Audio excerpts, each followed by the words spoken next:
Hello and welcome back to the When You're Podcast, the podcast for when you're doing anything. Today we're going to be talking about when you're trying to solve a mystery. Now, I've recently gotten back into crime. Not me committing crimes, me investigating and learning about crimes. I really think it's so...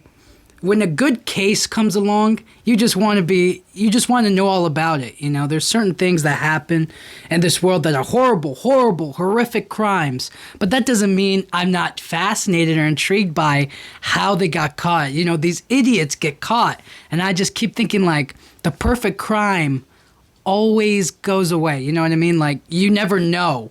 The perfect crime just disappears. And I always think to myself, like, how do these people get caught? Like, there's an easy way to do this, you know?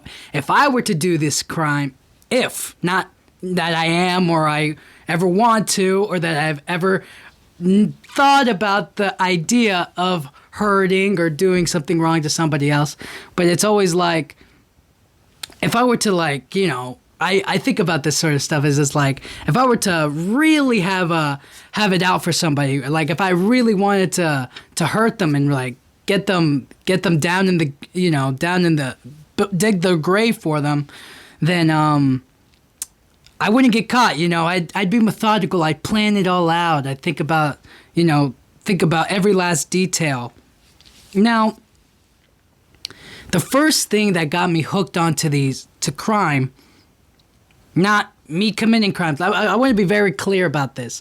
I don't want to commit crimes. I'm just a human being. I like to think about what if, you know? What if I were a criminal? What if I had this unnatural, this unhuman thing to, like, want to murder people, you know? If I want to, like, kidnap people, you know? Which I don't, and I don't want to do, but this is all an if scenario. So if I were to commit a crime... You know, so going forward, that's what I mean. Anyways, I got hooked to these true crime podcasts, and there's so many out there. There's so many to listen to. It's kind of hard to pick just any one good one, but they all talk about primarily the same stuff. They all have, like, similar cases, or each one is very different and unique, I suppose. I mean, it really depends on the host. Long story short, I listen to these true crime podcasts, and then I do a deep dive into the whole case. Because it's public knowledge, or, like, once you search it, you know, you can find whatever you can on it. And so as I'm listening to these true crimes, and I start going, like, okay, this really happened. This is really scary. This is messed up. But this guy could have, you know, done it with a little bit more pizzazz, you know? I feel like there was something missing in it. So you start listening to all of these true crime podcasts, and you start thinking, like, wow, what if, you know, what would it be like for me to live in that town in that particular time and be like an investigator, you know, be a detective during that time, and to, like, really learn the truth, to really get into that case.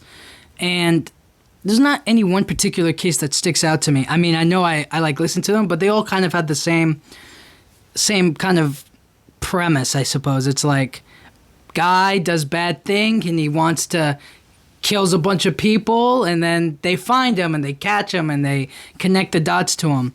But I always kind of felt like you don't stay in one place, and, you know, I would be like, hit and run.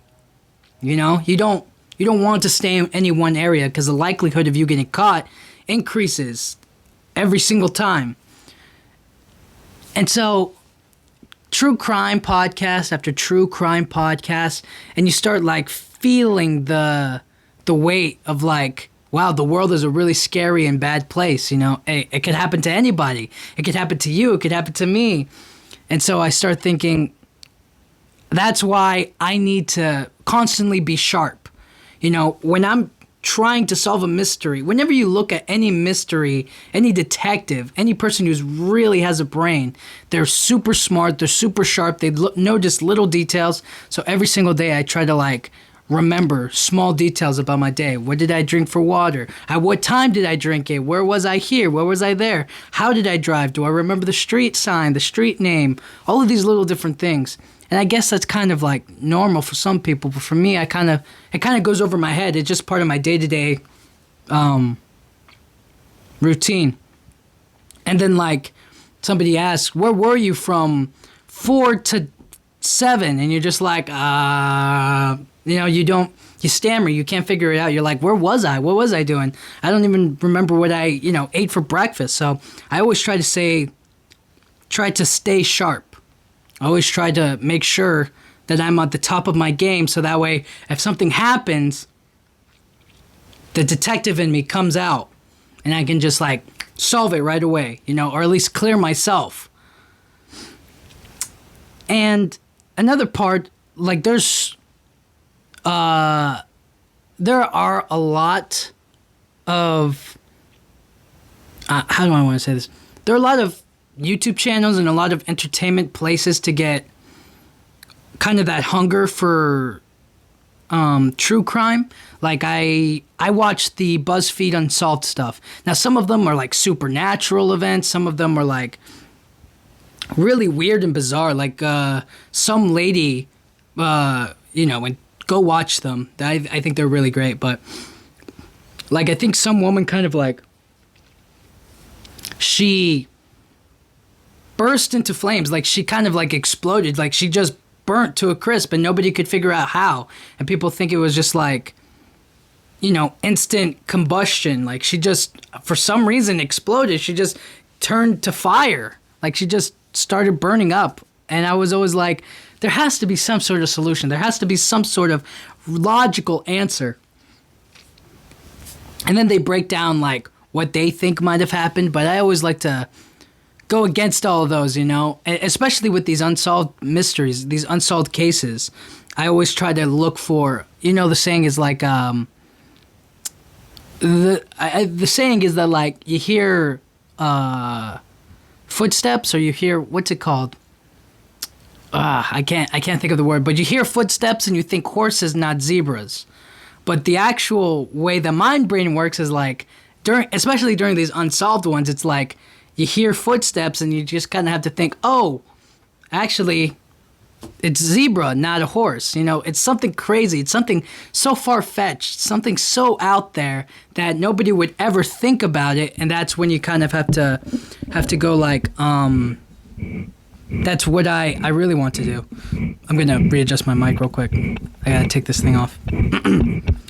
So I watch these BuzzFeed Unsolved videos, and I start thinking to myself, what would I do during that time period or during this moment in the world? Because it's kind of wild to think that there have been detectives throughout the history of time. There have been crimes committed and people have like been caught, Which begs the question is like, how do you commit a crime like in the, let's say as early as, like, let's say the 1930s, 1940s.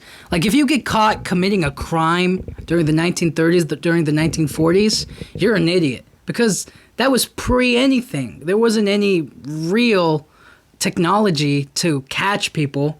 There wasn't any real evidence that they could pin on you. It was so early in the day.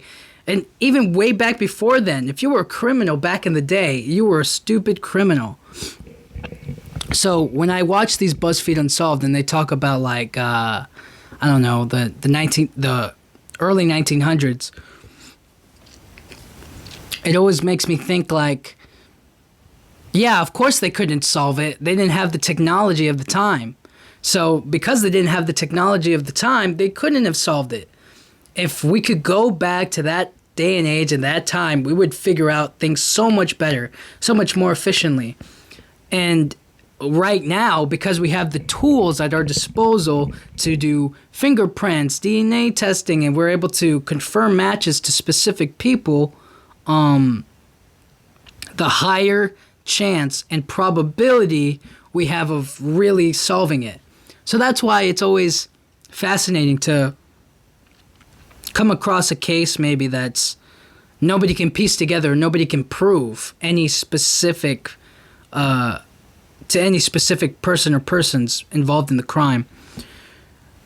And it toggles my brain a lot, because it's like, okay, these are the people who could be involved, but what about maybe an external factor? Maybe it's just a random murder. Somebody just comes along out of nowhere. Maybe it's not any of the people responsible. But you kind of have to be like, nah, that doesn't fit the story. That doesn't fit the motive. That doesn't fit any of these other factors. So you just kind of, you have to go with what you know. You can't just throw out random things. And it reminds me and I think my love for this, for like trying to figure it out, for trying to like create some random story or version of it in my mind, came from the show. I can't remember the name of it. It was like, essentially it was the same thing as BuzzFeed Unsolved. But the whole thing was like, I think it was just called Unsolved Mysteries or whatnot. It was just like, they would talk about UFOs and the crop circles and like, how did it get there? And then they would talk about like, this boy or this person was kidnapped at a young age. If you know them, contact us and then we'll update you on the show or whatnot.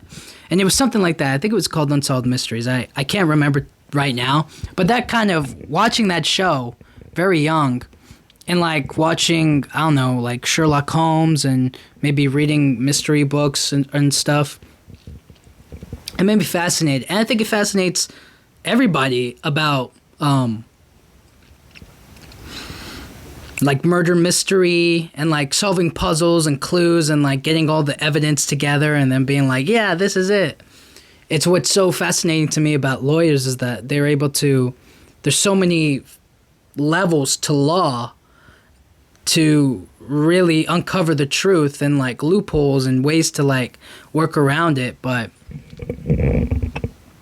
at the end of the day, it's all about what you can prove in court, and it's not what is actually true.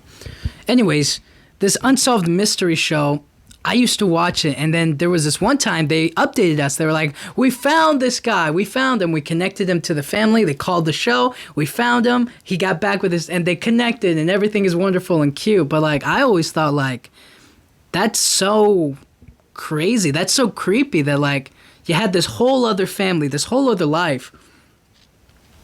And now this person's, like, a grown man, grown woman. He has to kind of like rediscover this whole family. It reminds me of this like show that used to be on, I think it was like NBC, CBS, something like that. It was called Switched at Birth.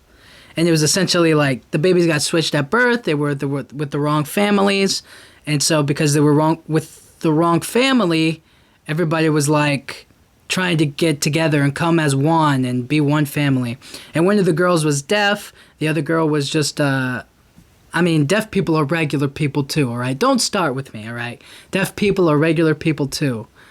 But the other girl she wasn't deaf. She was just, she looked more like the other family, and the girl looked like she belonged with the other one. So it always made me feel like, yeah, they're back together now, but they have no relationship. How are they supposed to build and grow together? It feels so weird. It feels so out of place. And I always thought that was kind of like, yay, we did it, but like this is I felt like they should have just gone a little bit deeper. They should always go like, we found you, we're going to give you to your family, and whatever you guys need to do, I don't know, counseling, therapy, some sort of like vacation, so that way you guys have some memory together. I always think it's weird that they just like put them all together and then just like, that's it, we did our part, we did it, when it's like, actually, we wouldn't mind taking a little, donation to go to the Bahamas, so that way we can have like a cool thing as a family that unites us positively and not so, sad. And then there's the typical unsolved mysteries like crop circles, UFOs, what did you see on camera, blah, blah, blah, blah, blah. And nobody knows. Nobody knows. I mean, UFOs are real. This is a fact. This is a fact by the U.S. government. But it's always poor quality. How come nobody can get solid 4K quality of these things? I mean, I wish. And there probably is. There definitely has to be. But we don't know why we haven't been allowed to see that footage. But hey, it is what it is. And that's when we get into... When we start talking about UFOs, when we start talking about landing on the moon, when we start talking about JFK, that's when we get into the conspiracy theories. And the conspiracy theories are so interesting. I know that they're like, whatever, like, oh, they're supposed to be wrong. They're just conspiracies. Nobody knows. You know, there's an actual truth. You know, we really did land on the moon. But the conspiracy theories are so good. There's a show on Netflix that talks about just conspiracy theories. And... I haven't watched all of it. I watched a few episodes, but it seems... I mean, I guess all conspiracy theories seem probable. They seem like they could really happen, but we don't really know. At the end of the day, the conspiracy theories are just fun. Extra, like, maybe this did happen, maybe it didn't, you know, because... I wasn't there. I didn't witness it. You know, I wasn't alive during that time. How am I supposed to... I'm just supposed to believe it as fact. You know, I didn't go to the moon. So, times like that make you really think.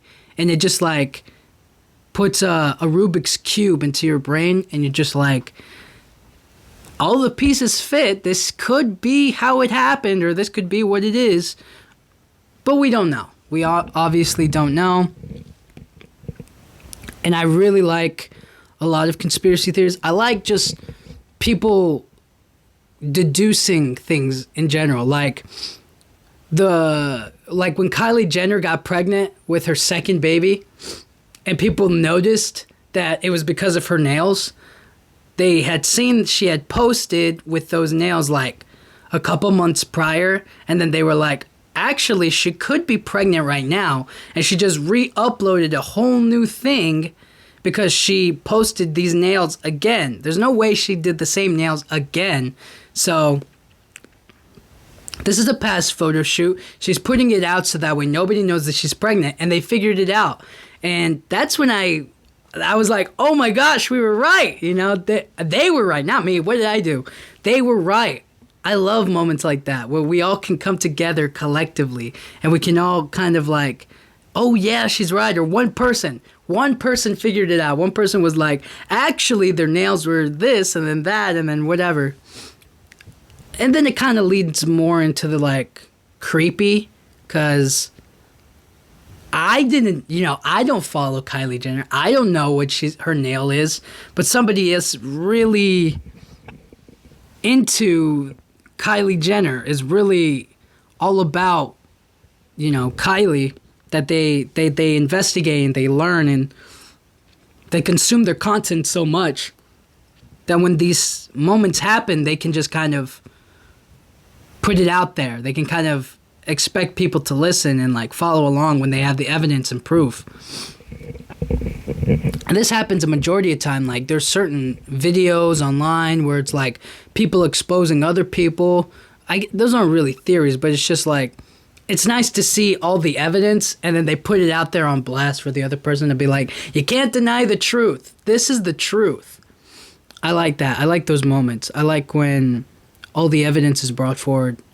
Again, it's why I love law movies. It's why I love moments in TV shows and in movies where they put it all together. Like, there's a moment in there's a movie called A Few Good Men. Spoilers for A Few Good Men.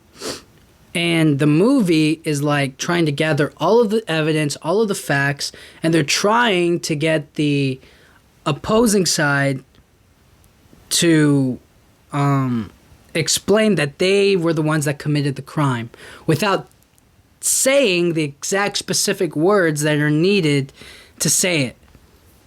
So Tom Cruise's character can't tell Jack Nicholson's character to say if he gave the code red for the two Marines to kill another Marine. He can't say that.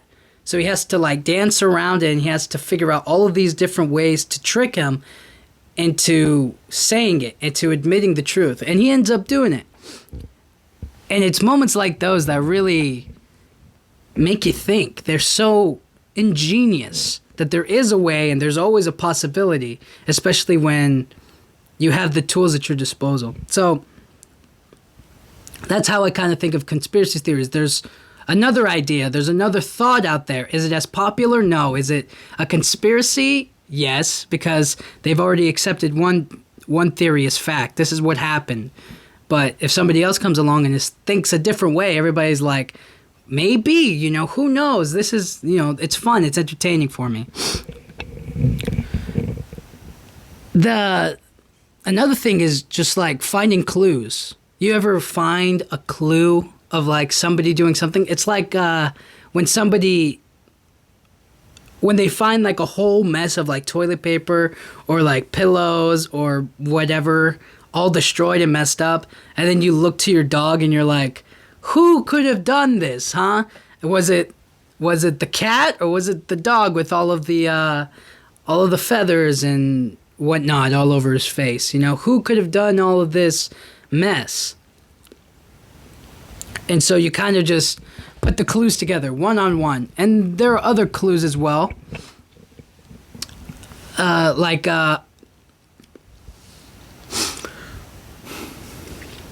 the clue of, like, let's say a footprint. You find a footprint and then you kind of have to like deduce whose shoe is this? What kind of shoe is it? What size of shoe is it? Why were they out there at night? How come there's only one? Where are the rest of them? What about this? What about that? What kind of they were walking their dog, or they were wearing this kind of shoe. This is a Nike, this is a Adidas, this is a, so that way they can kind of compare and figure it out. And with all of that, the clues, the evidence, the facts, it just really picks at my brain a lot. And I don't want to keep saying that. Let me stop saying that. Those are the things that I kind of want to get into, or that I find very interesting, is that, like, let's say you find one clue, right? Let's say it's the footprint or the shoe print or whatnot. Who's in charge of that? Like, who goes figure out what shoe print this is? So they take a photograph, they give it to the person, and they're like, you have to figure out what kind of shoe this is. I found it. This is a Nike Supreme collab special shoe, Air Force One, blah, blah, blah, blah, blah. And they have it in a size 11, and this is the shoe. This is the exact type of shoe that could have made that footprint. And then they go like, okay, we found it. We found the shoe. We found the footprint. We found the brand, at least, that makes these kinds of shoes and whatnot. And then it's the next step. We found the thumbprint. We got to take this over to the lab.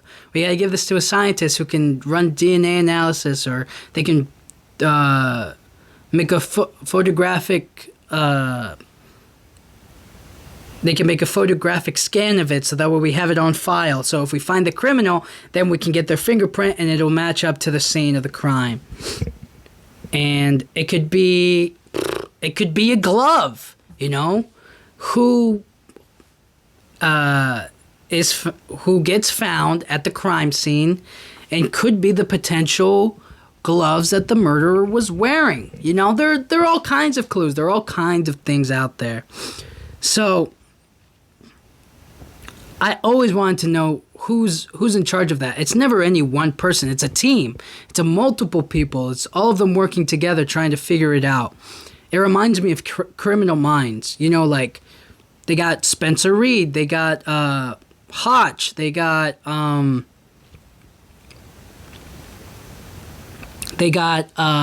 Morgan. They have JJ. They have Prentice. They have all these people, right?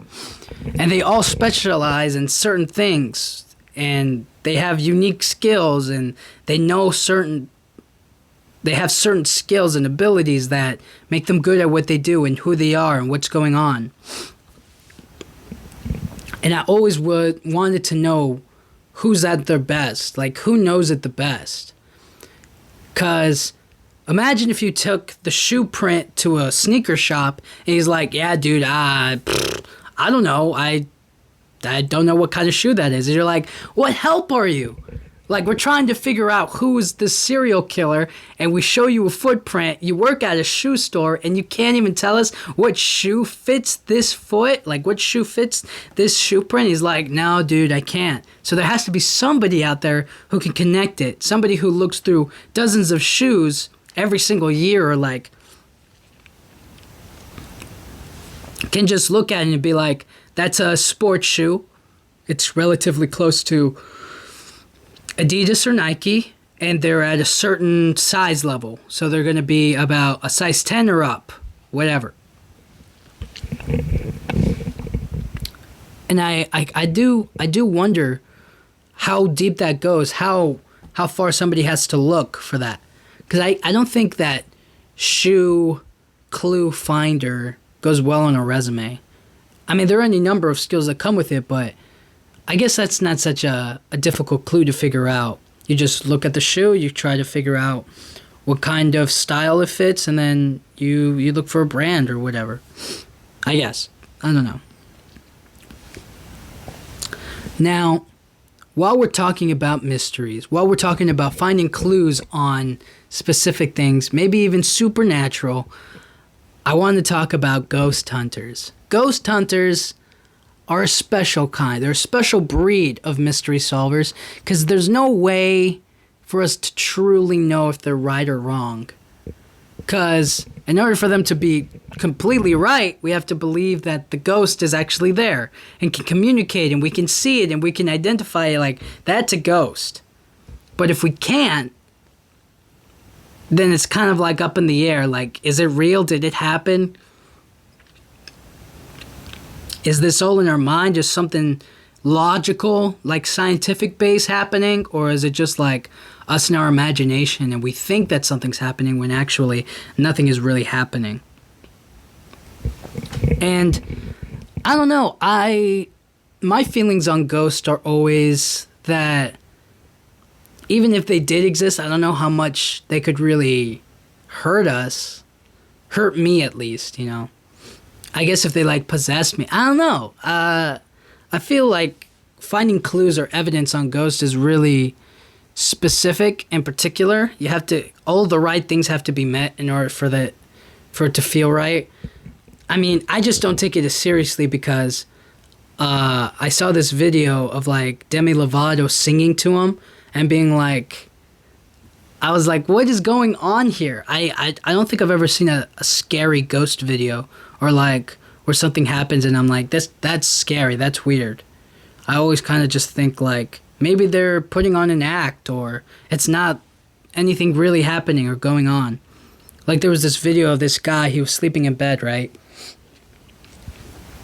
And there was something like pulling his leg, but there was nothing there physically. So I looked at it and I was kind of like, maybe he's just jolting his foot. Like, it doesn't look like anything's pulling him per se, but I guess it does. I don't know. I'm just spitballing out here. I'm just talking nonsense. But ghost hunters, I don't know if, like, I see that as a 100% credible profession. I just kind of think of it as, that's fun, that's entertaining, you know. What are the chances you go to Alcatraz and you're searching around and then you find really supernatural stuff, or the Queen Mary, the boat? You go over there and you find like all this stuff. So for me, ghost hunters kind of fall into unknown category. It's not that I think ghosts are real. I think ghosts could definitely exist. It's just that I don't know. I've never really encountered one, but I guess it's the whole thing that like believing is seeing, and then seeing to believe, or whatnot. I don't know. What are even? So if I call a ghost hunter, right, and I tell them all of the creepy things that are going on, would they ever be like, okay, it's not a ghost? Like, would they ever question it? Or would they be like, okay, this is the, you know, it's one of those things where it's like, like if I go to the dentist and I show them my teeth, they can obviously tell like, yeah, your teeth are messed up because of this, this, this, and this, and this. There's a lot of plaque buildup. You're not brushing your teeth. You're not flossing. You're not doing all this stuff. But if you go to a ghost hunter and you're like, there's a ghost here, they're going to be like, okay, I got you. This is what we're going to do. We're going to set up this voice thing right here. We're going to put it in the center of the room. We're going to ask the ghost a bunch of questions. After we ask the ghost a bunch of questions, we're going to listen back to it and see if we can hear a response. The louder the thing is, the more in contact we're going to be with whatever. We're going to do a thermal scan. We're going to look all over the house. We're going to sage it. We're going to banish the demons, the ghosts from your house. And you're just like, sure, let's do that, but how effective is this going to work? You know, there's ghosts here. It just feels like a continuous job. It doesn't feel like it's ever over, you know? It feels like it has to be over and over and over again to really make sure if it's true. And if not, then we got something else to deal with. And that tends to be the case with a lot of like unexplained things. Like people are still out there trying to look for Bigfoot. And it's like, it's been this long. We would have caught it by now. We would have seen it. And the Loch Ness Monster and all kinds of unexplained, UFOs, aliens were really here. We would have seen them already. So it's kind of confusing. It's kind of difficult to think about. And it makes me question whether or not those things ever really existed or if they're just big myths, you know? There's no Loch Ness Monster. Just somebody just saw the wrong fish in the wrong light and they thought it looked like this, but it was actually something else. Or, yet again, the sea is deep. We've barely searched the ocean. We've never even looked so far deep enough. So, there's a possibility, I guess, the Loch Ness Monster could be real, but why hasn't it come back up for air? Maybe it doesn't even need air, but then why come up in the first place? Who would have really seen that? It's bizarre. It's crazy to think about. And then you start thinking about aliens. There has to be contact with some sort of alien with our world. Some people have supposedly caught video of it, but on the other hand, it's like maybe not. The whole point that I'm trying to get across here is that it's all one big mystery. And when it comes to mysteries, I'm intrigued. I definitely want to know more. I bet you there's somebody out there who could definitely explain like the history of Bigfoot to me, and I wouldn't be like, oh, you're dumb, this makes no sense, it's just a monkey, it's, just out there, whatever, doing its own stuff with big feet, and then they kind of like break it down like, actually, it's this, and it's that, and it's all of these other things. I wouldn't discredit them right off the bat. I would kind of be like, okay, and what have you learned throughout your whole thing? And they're like, yeah, we haven't found it. So you see how somebody would be skeptical about this whole thing, but you can make a believer out of me as long as there's like facts and evidence, which back in the day it must have felt like there were so many unsolved mysteries of the world. Like imagine somebody who saw the tiger for the first time, right? They probably died. So then the second person who saw a tiger went back to his people and was like, listen, dude, there are these orange and black cats and they're very big and they eat a bunch of meat. I just saw them kill like a rabbit or whatever, and I swear this thing is real. It could kill us. We have to be prepared. We have to shield ourselves from it. And then somebody else is like, you're crazy. That is so not true. What are you talking about? A black and orange cat? Get out of here. This is so bizarre. And he goes like, okay, come with me to the next hunt, or come with me when we explore the jungle or the forest or the whatever, wherever tigers live. And they're like, all right, fine, but only to prove you wrong. Then they get out there, they find the tiger again, and they're like, oh my gosh, he was right. He's actually telling the truth, you know? Imagine back in the day, all of the mysteries that were solved, all of the like things that you just explored, and then you went back and then you were like, this is what we found. This is cool. And then somebody else comes along and they're like, oh, okay, he was telling the truth. This is actually not, you know, they get the clue, they get the facts, they get the actual tangible thing right then and there, and they can explain it to somebody else.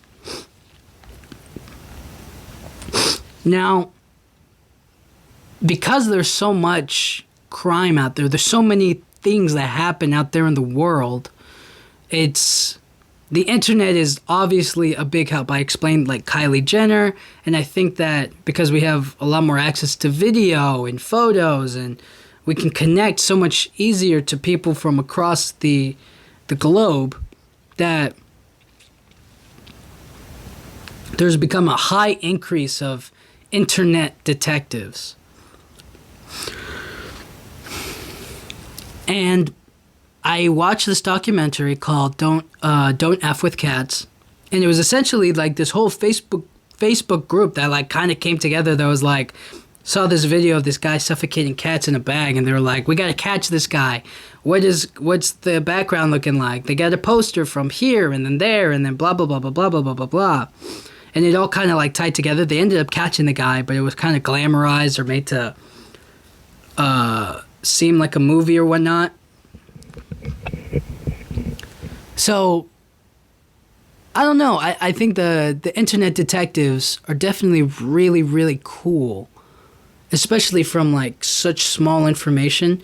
They put together what pieces they have, and then they try to solve the whole thing online, which is cool. I definitely like that. I think it's, with the internet access and for us to have research at our fingertips to figure it out right then and there, you know, I think definitely makes it cool. It definitely adds something to it. Although there's also some people that interfere with cases.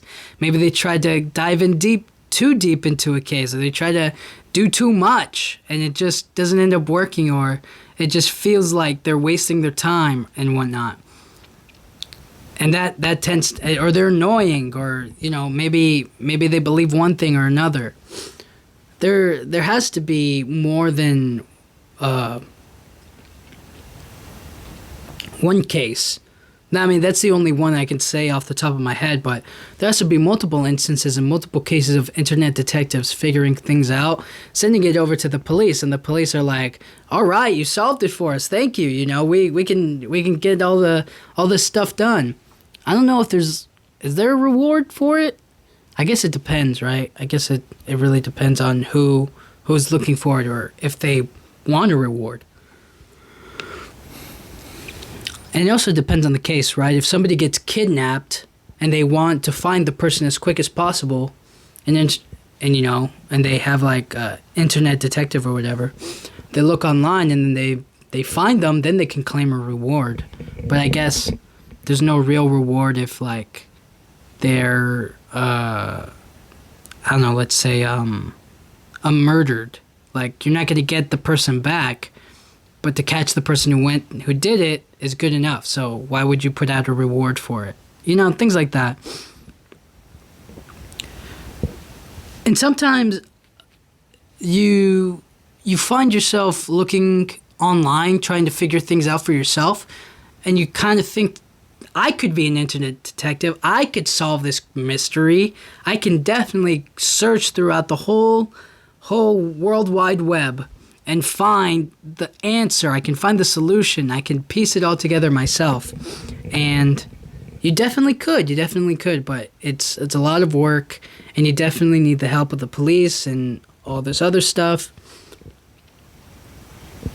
So at the end of the day, what I'm trying to say is, when you're trying to solve a mystery, the internet is your friend. It definitely helps a lot. And there are so many things happening today that are that that come out. Every single day, the true crime podcasts come up with a new episode, and I'm like, it never ends. There's constant crimes, there's constant things happening, there's constant things going on, and the majority aren't unsolved. They're solved, and they know who did it, and they find them, but it just makes you feel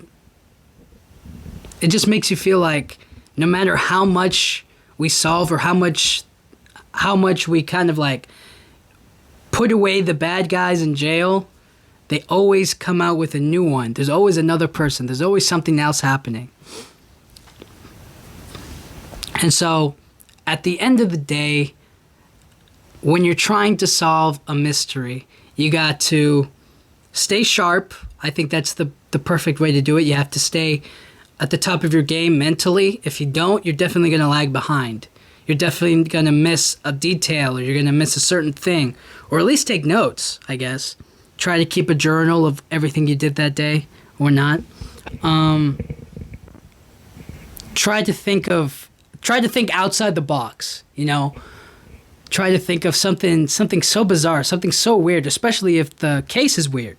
Especially if it's like something nobody would ever think of. That's why it goes unsolved, because nobody thinks outside the box, or maybe there's no evidence or clues to it. Conspiracy theories are fun and entertaining, but we never know if they're actually true or not. So we leave them up in the air. We throw them up in the air, and whatever we see if it sticks or not. We have to gather clues, and we have to get the facts straight. Those are probably my favorite part of it all, is to get all the evidence in front of you, all the clues and everything, and then you try to piece it together yourself like a big puzzle. So things like that are really cool to me. Ghost hunters, the mystery continues. There's no factual evidence of ghosts, but we can infer or come to the conclusion that they are real. And I think they're real. They're definitely out there. I just don't know how much of an effect they would really have on my life. Aliens, Bigfoot, Loch Ness Monster, other mysteries out there that go unsolved or nobody can really explain. Unexplained phenomenons in general are cool and fun, and you can search as much as you want on the internet. But we'll never know until we actually get photo and visual confirmation and proof. And then lastly, the internet is definitely a big helper. It definitely pieces out the information for us. We can learn quick facts as we go, and it doesn't make it so complicated for us to learn things and to solve, put the pieces of the puzzle together. So that's it. That's all I got for you guys. Thank you guys so much for listening. Thank you so much for watching on the YouTube, on my YouTube channel. And yeah, this has been another episode of the When You're podcast. Almost forgot to put this on. Thank you guys so much. I'll see you guys all next time.